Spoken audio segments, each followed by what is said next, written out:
Bootlegger લાલા જયસવાલની 75 કરોડની મિલકતો જપ્ત કરવા મામલે ગૃહ વિભાગ પાસે માંગી મંજૂરી। વડોદરા જિલ્લા પોલીસે રતનપુરના કુખ્યાત બુટલેગર રાકેશ ઉર્ફે લાલા જયસવાલ સામે કાયદાકીય સંકંજો વધુ કડક બનાવ્યો છે। ગેરકાયદેસર પ્રવૃત્તિઓ પર આકરા પ્રહારો કરતા પોલીસે લાલા જયસવાલની અંદાજિત રૂપિયા 75 કરોડથી વધુની કિંમતી બેનામી મિલકતો જપ્ત કરવા માટેની કવાયત હાથ ધરી છે। આ મામલે જિલ્લા પોલીસ દ્વારા ગુનાહિત પ્રવૃત્તિઓ થકી વસાવેલી આ તમામ મિલકતોને સત્તાવાર રીતે ટાંચમાં લેવા માટે રાજ્યના ગૃહ વિભાગ સમક્ષ મંજૂરી માંગવામાં આવી છે। પોલીસની પ્રાથમિક તપાસમાં પર્દાફાશ થયો છે કે આ બુટલેગરે દારૂના કાળા કારોબાર થકી અઢળક સંપત્તિ એકઠી કરી છે અને તે કાળી કમાણીને સફેદમાં ફેરવવા વિવિધ રોકાણો કર્યા છે।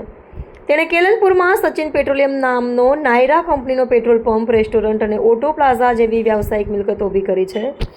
આ ઉપરાંત રતનપુરની અક્ષર સિટીમાં વૈભવી મકાન, અક્ષર કોમ્પ્લેક્સમાં દુકાન તેમજ રતનપુર ચોકડી, અભરમપુરા અને અલ્હાદપુરા ગામમાં 6 જેટલી જમીનો અને ખેતરો સહિત કુલ 13 મિલકતો વસાવી હોવાનું સામે આવ્યું છે। તપાસ દરમિયાન યુનિયન બેંકમાંથી પરિવારના સભ્યોના નામે મોટું સોનું પણ મળી આવ્યું છે। ડિજિટલ માધ્યમોનો દુરુપયોગ કરી આ શખ્સ દારૂના વેચાણના નાણાં ઓનલાઈન યુપીઆઈ મારફતે મેળવતો હોવાનું પણ ખુલ્યું છે। અગાઉ પોલીસ કાફલા પર જીવલેણ હુમલો કરી હત્યાનો પ્રયાસ કરવાના ગંભીર ગુનામાં પણ તેની સંડોવણી રહેલી છે। હાલમાં મુખ્ય આરોપી લાલો જયસવાલ અને તેના અન્ય 4 સાગરીતો જેલના સળિયા પાછળ છે। ત્યારે વહીવટીતંત્રની આ મેગા જપ્તી કાર્યવાહીથી જિલ્લાના અન્ય ગુનેગારોને અસામાજિક તત્વોમાં ભારે ફફડાટ વ્યાપી ગયો છે। થોડાક મહિનાઓ પહેલા વડોદરા ગ્રામ્ય જિલ્લાની અંદર લાલા જયસવાલ રતનપુરનો રહેવાસી એક બુટલેગર ઉપર એક ગુસ્સીટોકનો ગુનો રજીસ્ટર કરવામાં આવ્યો હતો। તેની તપાસ દરમિયાન પોલીસ દ્વારા એમની જો ગેરકાયદેસર મિલકત જો છે અને જો પ્રોસીડ્સ ઓફ ક્રાઇમ છે તેમની માહિતી ભેગી કરવામાં આવી હતી અને હાલ પૂરતું જો છે 75 કરોડથી વધારેની એમની પ્રોપર્ટીનું આઈડેન્ટિફિકેશન કરવામાં આવ્યું છે અને એમને ટાંચમાં લેવા માટે રાજ્ય સરકારની અંદર દરખાસ્ત કરવામાં આવી છે। ટોટલ 13 જેટલી પ્રોપર્ટીઓ મૂવેબલ અને ઇમૂવેબલ પ્રોપર્ટી, જેની અંદર એગ્રીકલ્ચર પ્લોટ્સ છે, પેટ્રોલ પંપ છે, બીજા કમર્શિયલ પ્રોપર્ટીઝ છે, ગોલ્ડ છે, બેંકના અંદર નાણાકીય રોકડ છે। ટોટલ મિલાવીને 75 કરોડ જેટલીની આ દરખાસ્ત હાલ સરકાર તરફે મૂકવામાં આવી છે। સાહેબ, ગુજરાતમાં પહેલો એવો કિસ્સો હતો જેમાં આટલી મોટી મિલકત ગુસ્સીટોકના આ પ્રકારના ગુનામાં જપ્ત કરાઈ હોય?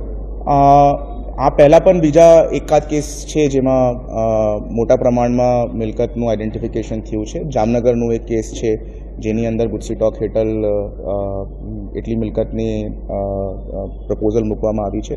બટ રિસન્ટ ટાઈમ્સની અંદર this is also one of the cases जिसके अंदर એટલી મોટી માહિતી મળી છે। અને બેંકમાં જે બેકગ્રાઉન્ડમાં તો અત્યારે તો મિલકત ફ્રી કરી છે, પણ એ કરવાની ફરજ છે, એનો ઇતિહાસ શું રહ્યો છે અને કયા કયા મોટા ગુના છે? આની અંદર અગર જોવામાં આવે તો મોટા ભાગની અંદર ઘણા વર્ષોથી આ બુટલેગિંગના ધંધાની અંદર સંકળાયેલો હતો।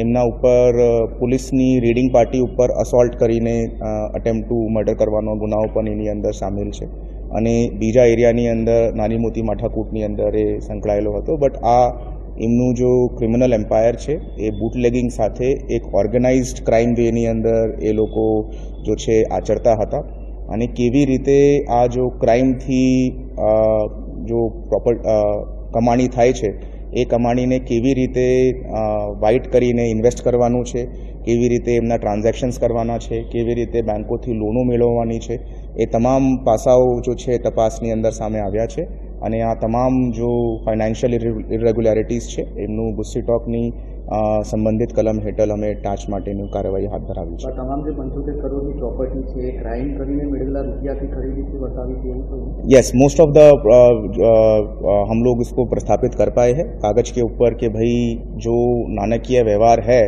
वो किस तरीके से फ्लो करता था।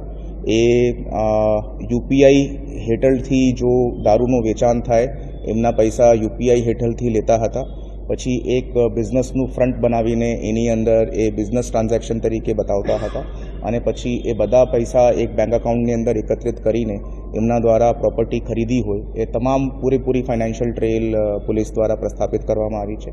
We have also hired a CA જેમને પોતાની રિપોર્ટ પણ રજૂ કરી છે। એના સિવાય એક વેલ્યુએશન એક્સપર્ટને કાયદાની કલમો જોગવાઈ રાખીને આ તમામ મિલકતની ફોરેન્સિક અકાઉન્ટિંગ પણ પોલીસ દ્વારા કરવામાં આવી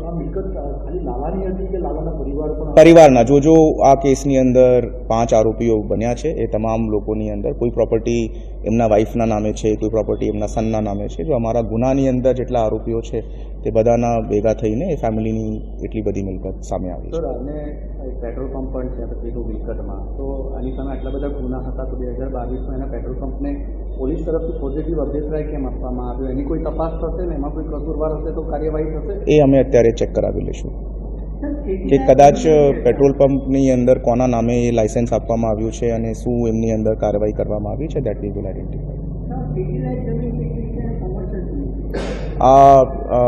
આપના પ્રેસ નોટની અંદર આ બધી જમીનો જો છે તે આપી દીધી છે. ભાઈ પેટ્રોલ પંપ હોય તો એ કોમર્શિયલ એક્ટિવિટી માટે છે, બાકી જો જમીનો છે તે ખેતીલાયક જમીનો છે. ક્ષેત્રફળ સાથે લખ્યું છે પ્રેસ નોટની અંદર, એ અમે મળાવ્યું. કુલ મળી કેટલા ગુના હશે? We will share those details with you.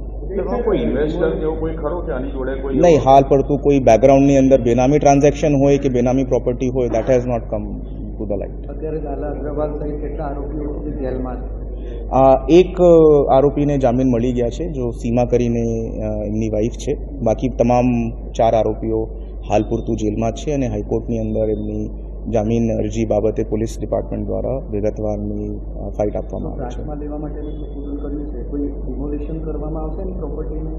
એ અત્યારે આ પ્રોપર્ટી જો છે that has been establish through પ્રોસીડ્સ of crime. આ પીઓસીની પ્રોપર્ટી છે. અગર કોઈ પ્રોપર્ટી ગેરકાયદેસર હશે, જો ત્યાં કોઈ નિયમોનું ઉલ્લંઘન કરીને બનાવવામાં આવતી હોય તો એને અમે પછી ડેમોલિશન એમનું કરાવશું. આટલી જમીન ખરીદી છે, ખેડૂત હતો કે કેમ એ બાબતે અમે કલેક્ટર સાહેબને લખી દઈશું કે ભાઈ અગર એ ખરેખર ખેડૂત છે કે કેમ, and he will do the નીડફુલ from his office.